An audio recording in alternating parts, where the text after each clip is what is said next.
Call in, connect. To speak to Randi, call 561-270-3844. 561-270-3844. Trump has given the country plenty of new evidence about what he plans to do if he captures the Oval Office. So let's go headline by headline. Lawfare. Trump plans to prosecute his predecessor, Joe Biden, for all of the many crimes that Trump says Biden has committed but refuses to actually name. Saturday night massacres? Well, Trump says sure. He told Time magazine he would fire U.S. attorneys who don't follow his orders to prosecute his opponents. And consider hiring someone under federal investigation as Attorney General. Well, yes, Trump says that Ken Paxton is on his list of possible AGs. Told you. Fire the Fed chair? A close Trump confidant says, from jail, mind you, you can bet on it. From jail. Spark a trade war that could take money from middle-class wallets? That's under advisement, too. $1 billion quid pro quo offered up to oil executives? That's now under investigation by House Democrats. Yep. A plan for sweeping immigration raids, deportations, internment camps. Those are also being drawn up. Monitoring and prosecuting women who have abortions. It's up to the states, Trump says. Contraceptive bans? Trump now says never. But that's just hours after saying, we'll see. Do you support any restrictions on a person's right to contraception? Well, we're looking at that, and I'm going to have a policy on that very shortly. Things really do have a lot to do with the states. Withhold funds from Congress? Trump says he can do that. Deploy the National Guard to cities on a whim. Trump believes he has the power to do that, too. But the same election deniers who tried to discard the Constitution in charge of upholding the Constitution, that is also part of Trump's plan. The civil service, you can expect that to be gutted. Social media posts borrowing language from Nazi Germany, well, it happened during Trump's first term, and it's happening again now. Add it all up, and Trump has given the American people a pretty clear picture of how he plans to govern. It's so un-American. It's not anything we are. And one of the things that Kamala said there at her speech the other day, where she was just like, he keeps showing you who he is. And now we have to show who we are. And by we, I mean as a country. This is not America. This is not an American way of solving, the vast number of problems that we obviously have and will continue to have, because democracy sucks. It's the worst system of government except for all others. That's just a fact, okay? It is. It's a heavy lift. It's difficult. It pushes in all kinds of directions. It challenges you. It threatens. It threatens to break. It threatens to bend. It threatens to bend away from righteousness, and it threatens to bend towards justice. It just depends on which way we're pushing.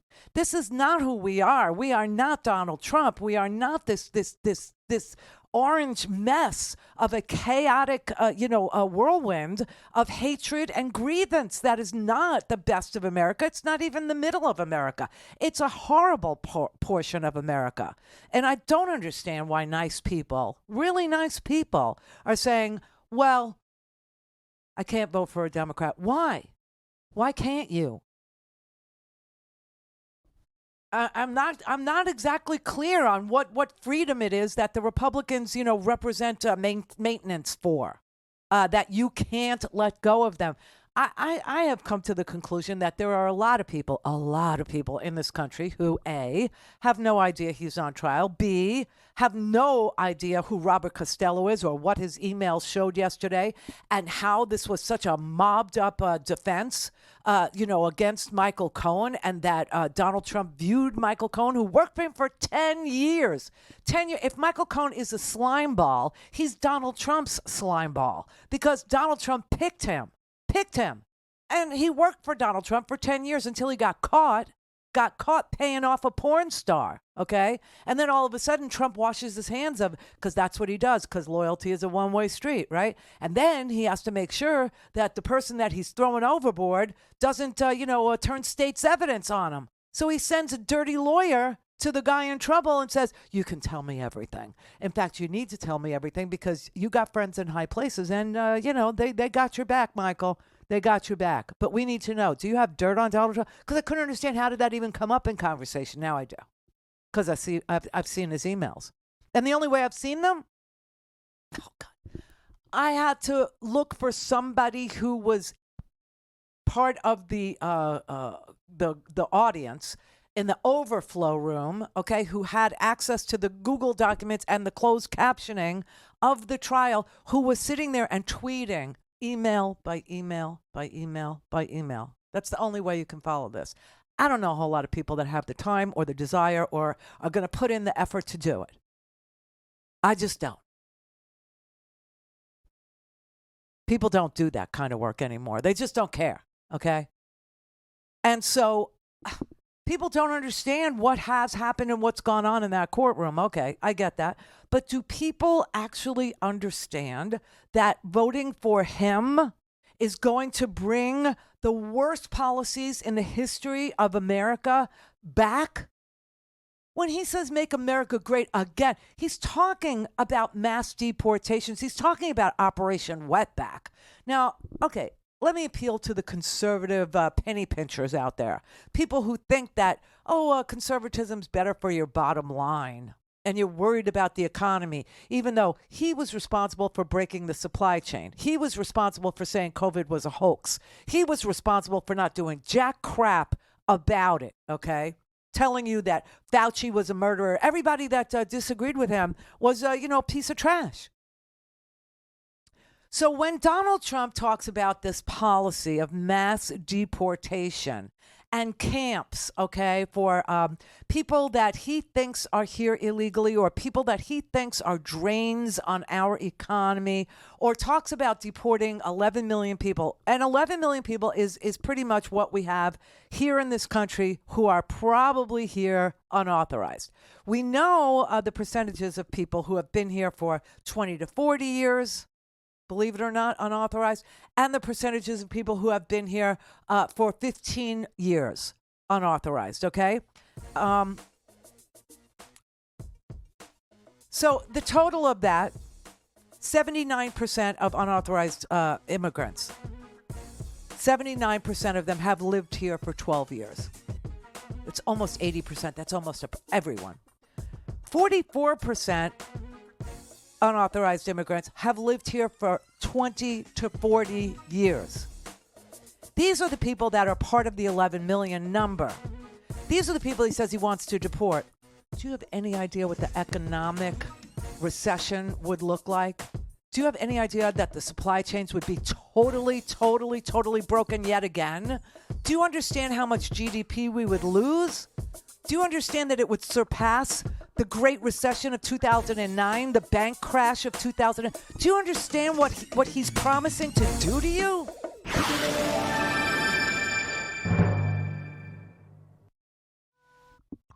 This is the Randi Rhodes Show. To speak with Randi, dial 561-270-3844. That's 561-270-3844.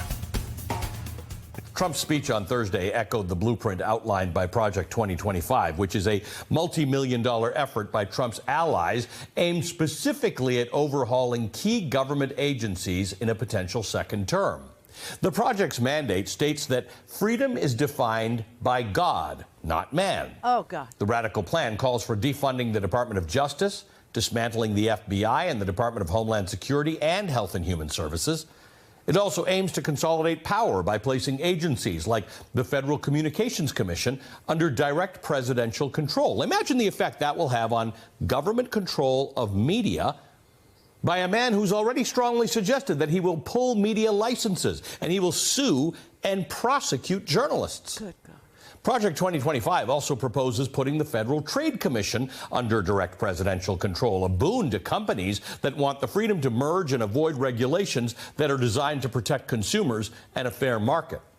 For months now, Project 2025 has also been vetting Trump loyalists to replace career civil servants throughout the government, including MAGA zealots Stephen Miller and Jeffrey Clark, the latter of whom is charged alongside Donald Trump in the Georgia racketeering case. I mean, this is just an amazing motley crew of people that would go into the government would take the checks and balances that we rely on to, keep politics out of things like the FCC and maintain free speech and allow for people to have different opinions in media, even though for years and years and years, there's more hours of conservative media than there are of, progressive media. We know that. I've testified to it in Congress, and I've begged them to please, if you are going to brand yourself news, have some standards. That is even a bridge too far for them, okay? Now, all of a sudden, they're talking about in this Project 2025 900-page, diatribe about how to destroy American democracy. It's really written down, truly it is, that you would take the FCC, the Federal Communications Commission, who, this is like it's a broken agency. It doesn't do anything anymore, okay? But you would take that and you would put it under the President of the United States. You would let the President of the United States, instead of a board of bipartisan board, right, decide what is and what isn't, allowed to be broadcast over the airwaves. You would let the President do it. You would let the President, one person, that's why he said, I alone can fix it. You would put the Department of Justice under Donald Trump, who is a criminal. He is a criminal. He can't stop committing crime. A jury found that he is a sexual assaulter, if not a rapist. The judge, in that case, said, yes, you can conclude that he raped E. Jean Carroll, okay? So you would put him in charge of the Department of Justice. You would put him in charge of investigations at the FBI. You would put him in charge of the Health and Human Services after he said that the world's worst pandemic that we hope will ever live through was a hoax. You would put him, and think about what he's talking about with, the Department of Homeland Security, putting that under he's talking about deporting 11 million people. First of all, do you know how long that would take? Okay, it would take a really long time. So in the absence of being able to deport 11 million people overnight or over a week or over a couple of months or over a year, they would build camps. Oh, what a great idea. They would build internment camps. They would build camps, refugee camp, whatever, camps. Camps. We would have camps in this here country. Do you have any idea what it would cost? Just dollars to do this. Okay, the estimates are in. 11 million people. They say it would be about $25,000 per person to detain them, to then put them in the camp, to house them in the camp, to adjudicate them in the camp. About $24,000 a person.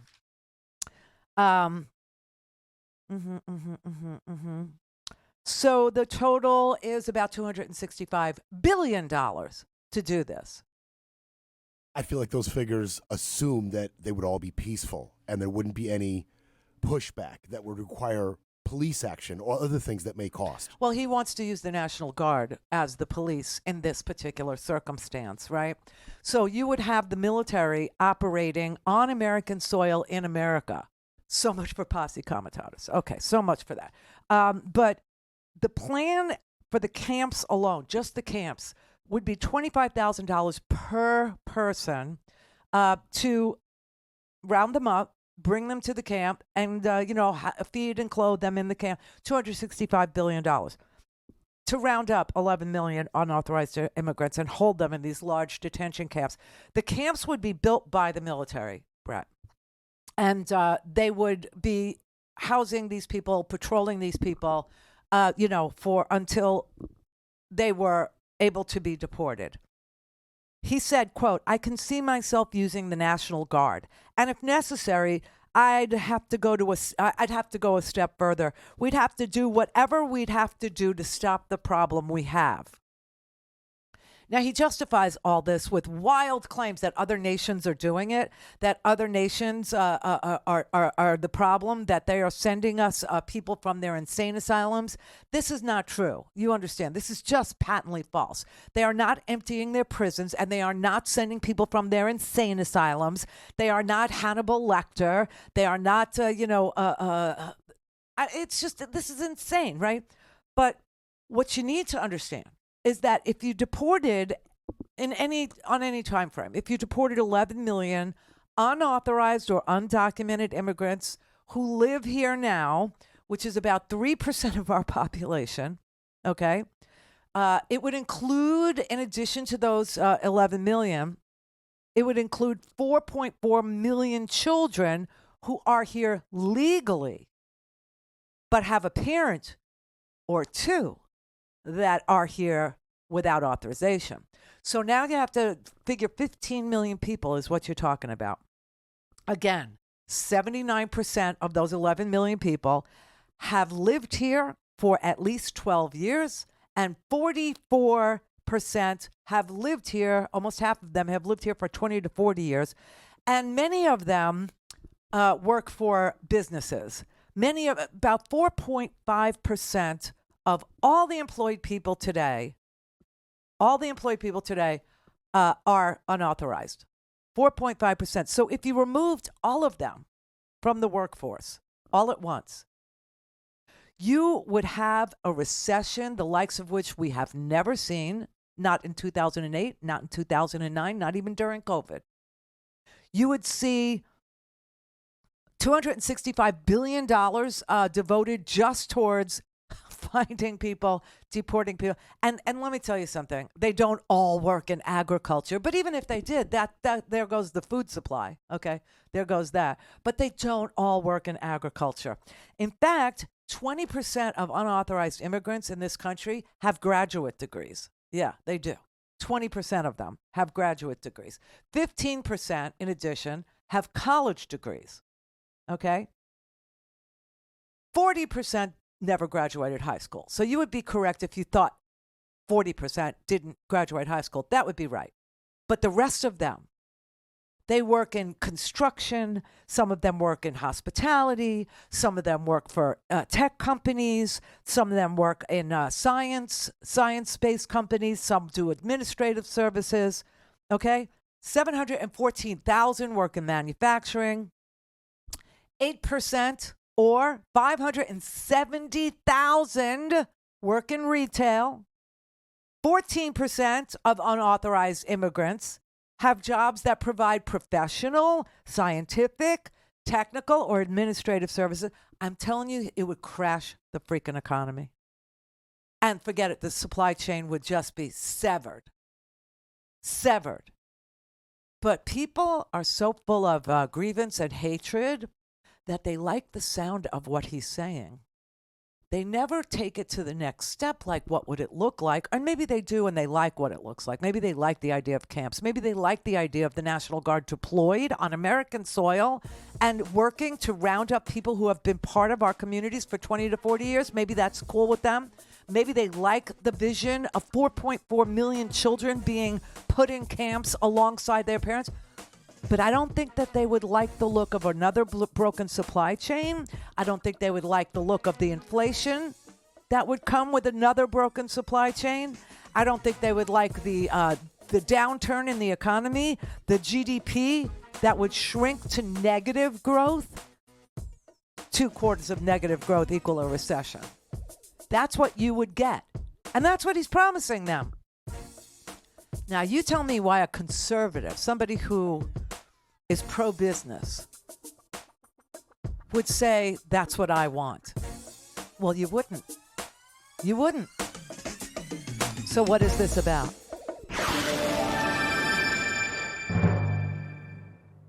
Clear for takeoff. Randi Rhodes. Don't have time to listen to the live show? Want to hear more on your schedule? Go to randyrhodes.com and buy a stinking podcast.